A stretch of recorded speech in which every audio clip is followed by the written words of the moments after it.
NEET paper leak को लेकर देश भर में विरोध तेज हो रहा है। कर्नाटक के हुबली में हजारों छात्र ने केंद्र सरकार के खिलाफ बड़ा प्रदर्शन किया। प्रदर्शनकारियों ने शिक्षा मंत्री धर्मेंद्र प्रधान के इस्तीफे की मांग की, प्रधानमंत्री और गृह मंत्री के पुतले फूके और सड़क जाम कर विरोध जताया। पुलिस ने कार्रवाई करते हुए करीब 15 प्रदर्शनकारियों को हिरासत में लिया। हुबली के विद्यानगर स्थित किम्स गांधी सर्कल पर विभिन्न कॉलेजों के हजारों छात्रों, एनएसयूआई और यूथ कांग्रेस कार्यकर्ताओं ने नीट पेपर लीक को लेकर विरोध प्रदर्शन किया। प्रदर्शनकारियों ने कथित तौर पर परीक्षा विवाद में जान गंवाने वाले छात्रों को श्रद्धांजलि दी और केंद्र सरकार पर छात्रों के भविष्य से खिलवाड़ का आरोप लगाया। इस दौरान शिक्षा मंत्री धर्मेंद्र प्रधान के इस्तीफे की मांग उठी और प्रधानमंत्री नरेंद्र मोदी व गृह मंत्री अमित शाह के पुतले जलाए गए। बाद में सड़क जाम करने पर पुलिस ने करीब 15 ಪ್ರದರ್ಶನಕಾರಿयों को हिरासत में लिया। ಈ ದಿನ ನಮ್ಮ Karnataka institute of medical science ಏನಿದೆ ಕಿಮ್ಸ್ ಅಂತ ಅದರ ಗಾಂಧಿ ಪ್ರತಿಮೆ ಹತ್ರ ಒಂದು ಪ್ರತಿಭಟನೆಗೆ ಕರೆ ನೀಡಲಾಗಿತ್ತು। ನಿನ್ನೆ ಅವರು ಅರ್ಜಿ ನೀಡಿ ಅನುಮತಿಯನ್ನ ಪಡ್ಕೊಂಡಿದ್ರು। ನಾವು ಸಾಕಷ್ಟು ಕ್ಲಾರಿಫಿಕೇಶನ್ ಕೇಳಿದ್ವಿ, ಅದರ ಕುರಿತಾಗಿ ಅವರು ಕ್ಲಾರಿಫಿಕೇಶನ್ ನೀಡಿದ್ರು। ಆಮೇಲೆ ನಿಬಂಧನೆಗಳು ಒಳಪಟ್ಟಂತೆ ನಾವು ಅನುಮತಿಯನ್ನು ನೀಡಿದ್ವಿ।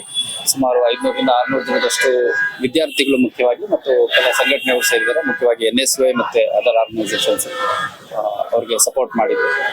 ಅದ್ರ ಹಿನ್ನೆಲೆಯಲ್ಲಿ 10ರಿಂದ 12 ಗಂಟೆವರೆಗೂ ಪ್ರತಿಭಟನೆ ಮಾಡಿದ್ದಾರೆ। 12 ಗಂಟೆ ಆದ್ಮೇಲೆ ಅವರು ಮೇನ್ ರೋಡಿಗೆ ಬಂದು ಅಲ್ಲಿ ರಸ್ತೆ ತಡೆ ಮಾಡ್ತೀವಿ ಮತ್ತೆ ಟೈರ್ ಸುಡ್ತೀವಿ ಅಂತೆಲ್ಲ ಅವರು ಮಾತಾಡ್ತಾ ಇದ್ರು। ಅದರ ಹಿನ್ನೆಲೆಯಲ್ಲಿ ಅವರಿಗೆ ಕೊಟ್ಟಂತ ಸಮಯಾವಕಾಶ ಮುಕ್ತಾಯ ಆಗಿರೋದ್ರ ಹಿನ್ನೆಲೆಯಲ್ಲಿ ನಾವು ಸುಮಾರು ಒಂದು 15 ಜನರನ್ನ ಮುಂಜಾಗ್ರತಾ ಕ್ರಮವಾಗಿ ವಶಕ್ಕೆ ತಗೊಂಡಿದ್ವಿ। ಉಳಿದವರೆಲ್ಲ ಡಿಸ್ಪರ್ಸ್ ಆಗಿದ್ದಾರೆ। ವಶಕ್ಕೆ ತಗೊಂಡಿರುವಂತವ್ರಿಗೂ ಕೂಡ ನಾವು KP Act ಅಲ್ಲಿ ಒಂದು ಸಣ್ಣ ಪ್ರೋಟೋಕಾಲ್ ಇರುತ್ತೆ, ಪ್ರೊಸೀಜರ್ ಇರುತ್ತೆ, ಅದನ್ನ ಫಾಲೋ ಮಾಡಿ ನಂತರ ಅವ್ರನ್ನ ಬಿಡ್ಲಾಗುತ್ತೆ। ಅದ ಸರ ಬಿಜೆಪಿ ಅವರಿಗೆ ಚರ್ಮ ತಪ್ಪಾಗೈತಿ। ಇವತ್ತ ಏನಾಗೈತಿ ಅಂದ್ರ ವಿದ್ಯಾರ್ಥಿಗಳ ನೀಟ್ ಪರೀಕ್ಷೆ ಅಂದ್ರ ತಾವು ಜೀವನದ ಒಂದು ಭವಿಷ್ಯ ಕಟ್ಕೊಂಡಿರ್ತಾರ, ಹಗಲಿ ರಾತ್ರಿ ಕಷ್ಟಪಟ್ಟು ಓದಿ ನಾವು ಜೀವನದೊಳಗ ಒಂದು ಭವಿಷ್ಯ ಕಟ್ಕೊಂಡಿರ್ತಕ್ಕಂತ ವಿದ್ಯಾರ್ಥಿಗಳಿಗೆ ಪೇಪರ್ ಲೀಕ್ ಆಗ್ತಕ್ಕಂತ ಒಂದು ಪರಿಸ್ಥಿತಿ ಬಂದೈತೆ ಅಂತಂದ್ರ ಒಂದು ಸಲ ಆದ್ರೂ ನಡೀತೈತಿ। 4 ಸಲ ಈ ಪೇಪರ್ ಲೀಕ್ ಆಗಿರ್ತಕ್ಕಂತ ಸಂದರ್ಭದೊಳಗ ಧರ್ಮೇಂದ್ರ ಪ್ರಧಾನ್ ಅವರು ರಾಜೀನಾಮೆಯನ್ನ ಕೇಳ್ತಕ್ಕಂಥದ್ದು 20 ದಿನಗಳ ಕಾಲ ಜಂತರ್ ಮಂತರ್ ಒಳಗೆ ವಿದ್ಯಾರ್ಥಿಗಳ ಸ್ಟ್ರೈಕ್ ಮಾಡಾಕಂದ್ರ ಇವರೆಲ್ಲ ಇಲ್ಲಿ ನಿಂತಿರ್ತಕ್ಕಂಥ ವಿದ್ಯಾರ್ಥಿಗಳ ಇದ ಮೋದಿನ ನಮ್ಮ ನಾಯಕರಂತೇಳಿ ಹೋಗಿ ಮತ ಹಾಕಿ ಅವ್ರನ್ನ ಗೆಲ್ಸಿದ್ರ। ಆದ್ರ ಮೋದಿ ಅವರು ಸೌಜನ್ಯಕ್ಕೆ ನನಗೆ ಓಟ್ ಹಾಕಿರ್ತಕ್ಕಂಥ ಜನರನ್ನ ಬಂದು ಕೇಳ್ಬೇಕಂತಕ್ಕಂಥ ಒಂದು ಭಾವನೆ ತೋರಿಸಲಾರ್ದಂಗ ಇವತ್ತು ವಿದ್ಯಾರ್ಥಿಗಳ ಭವಿಷ್ಯ ಎಲ್ಲ ಹಾಳು ಮಾಡಿರ್ತಕ್ಕಂಥ ಕೀರ್ತಿ ಯಾರಿಗೆ ಸಲ್ಲಿದ್ರು ನರೇಂದ್ರ ಮೋದಿಗೆ ದಯಮಾಡಿ ಇದನ್ನ ವಿರೋಧಿಸತಕ್ಕಂಥ ಕೆಲಸವನ್ನ ನರೇಂದ್ರ ಮೋದಿ ಅವರಿಗೆ ಏನ್ ಮಕ್ಕಳನ್ನ ವಿರೋಧ ಮಾಡ್ಯಾರ ಅದೇ ಮಕ್ಕಳ ಮುಂದೆ ಭವಿಷ್ಯವಾಗಿ ಅವ್ರಿಗೆ ಮೂಲಕಾರ ಅಂತಕ್ಕಂಥ ತಿಳ್ಕೊಬೇಕು। ಇವತ್ತು ಆಮ್ ಆದ್ಮಿ ಪಾರ್ಟಿ, ಕಾಂಗ್ರೆಸ್ ಪಾರ್ಟಿ ಅವ್ರು ಸಪೋರ್ಟ್ ಬಂದಾರ ಅಂತ ಹೇಳಿ ದೇಶ ವಿರೋಧಿ ಅಂತ ಕರೀತಾರೆ। ಯಾಕೆ ಇವತ್ತು ಮಕ್ಕಳಿಗೆ ಯಾರು ಸಪೋರ್ಟ್ ಇಲ್ಲ ಅಂದ್ರೆ ನಾವು ಬರ್ಬೇಕಲ್ಲ, ನಮ್ಮ ಪಾರ್ಟಿಯವರು ಎಲ್ಲಾ ಪಾರ್ಟಿಯವರು ಸೇರಿ ಇವತ್ತೇನು ಎಲ್ಲಾ ಪಾರ್ಟಿಯವರು ಅವರಿಗೆ ಸಹಾಯ ಮಾಡಿದಕ್ಕೆ ವಿರೋಧ ಪಕ್ಷ ನಮ್ಮನ್ನ ವಿರೋಧಿಗಳಂತೆ ದೇಶ ವಿರೋಧಿಗಳಂತ ಕರೀತಕ್ಕಂಥ ಮನೋಸ್ಥಿತಿಯನ್ನು ನೀವು ತಂದಿರಲ್ಲ। ನಿಜವಾಗ್ಲೂ ಇದು ನಾಚಿಕೆ ಹಿಡಿತನ।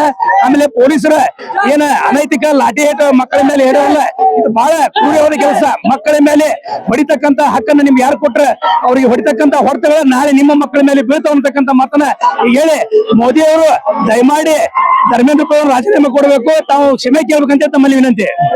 ನಿಮ್ಗ ಬಿಜೆಪಿಗೆ ನಾಚಿಕೆ ಮಾನ ಮರ್ಯಾದೆ ಅನ್ನತಕ್ಕಂಥದ್ದು ಏನಾದ್ರೂ ಇತ್ತಂತಂದ್ರೆ ನಿಮ್ ಕಡೆ ಏಜೆನ್ಸಿ ಐತಿ, ಹೊರದೇಶದಿಂದ ಬರ್ತಕ್ಕಂತ ಎಲ್ಲಾ ಬಗ್ಗೆ ನಿಮ್ಗೆ ಮಾಹಿತಿ ಇರ್ತೈತಿ, ನೀವು ಅದ್ರ ಬಗ್ಗೆ ತನಿಖೆ ಮಾಡ್ರಿ। ತನಿಖೆ ಮಾಡಿದ್ರೆ ಏನಾರ ಇಲ್ಲ ಅಂತಂದ್ರೆ ನೀವು ಮೋದಿ ಅವ್ರ ರಾಜೀನಾಮೆ ಕೊಡ್ತೀರಾ। ಪಾಕಿಸ್ತಾನದ ದುಡ್ಡು ಬರೆದ ನಾಚಿಕೆ ಮಕ್ಕಳ ಭವಿಷ್ಯದ ಜೊತೆ ಆಟ ಆಡ್ತಕ್ಕಂಥ ನಿಮಗೆ ಉಗ್ರಗಾಮಿಗಳ ಜೊತೆ ಮಕ್ಕಳನ್ನು ಕಟ್ತಿರತಕ್ಕಂತಂದ್ರೆ ನಿಮಗೆ ನಿಜವಾಗ್ಲೂ ಈ ದೇಶದಲ್ಲಿ ಬ್ರಿಟಿಷ್ಗಿಂತ ಕೆಟ್ಟ ಆಡಳಿತವನ್ನು ನೀವು ಮಾಡಕತ್ತಿರತಕ್ಕಂಥದಕ್ಕೆ ಇದ ಸಾಕ್ಷಿ।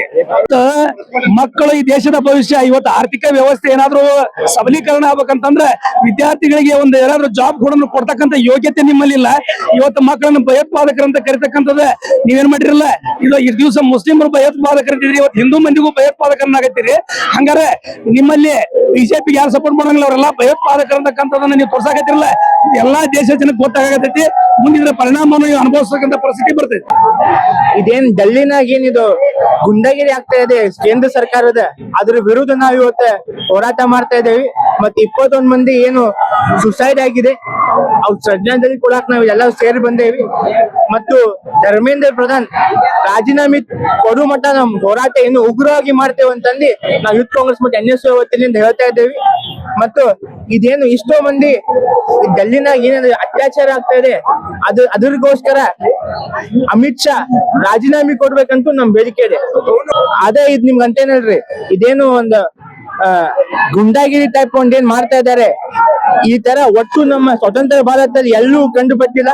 ಈ ತರ ಗುಂಡಾಗಿರಿ ಆಕ್ಟ್ ಮಾಡಿ ಎಲ್ಲ ಹುಡುಗರು ಹೊಡೆದಿ ಏನು ಒಂದೇನು ಪ್ರೋಟೋಕಾಲ್ ಇರ್ಲಾರ್ದೆ ಅವ್ರು ಹೊಡೆದಿ ಈ ಟೈಪ್ ಏನ್ ಮಾಡ್ತಾ ಇದೆ, ಇದಕ್ಕೆ ನಾವು ಖಂಡನೆ ಮಾಡ್ತಾ ಇದೀವಿ. ಮತ್ ಈ ಹೋರಾಟ ಇನ್ನು ಉಗ್ರವಾಗಿ ಇನ್ನು ಮುಂದುವರಿಸ್ತೈತೆ ಅಂತ ನಾ ಹೇಳ್ತಾ ಇದ್ದೇನೆ. ಇವತ್ ನಾವು 21 ಮಂದಿ ಏನ್ ಸುಸೈಡ್ ಆಗಿದೆ ಅವ್ರಿಗೆ ನಾವು ಶ್ರದ್ಧಾಂಜಲಿ ಕೊಡಕ್ ನಾವೆಲ್ಲರೂ ಸೇರ್ ಬಂದಿ ಒಂದು ಶಾಂತಿ ರೀತಿಯಾಗಿ ನಾವು ಪ್ರೊಟೆಸ್ಟ್ ಮಾಡ್ತಾ ಇದ್ದೇವೆ.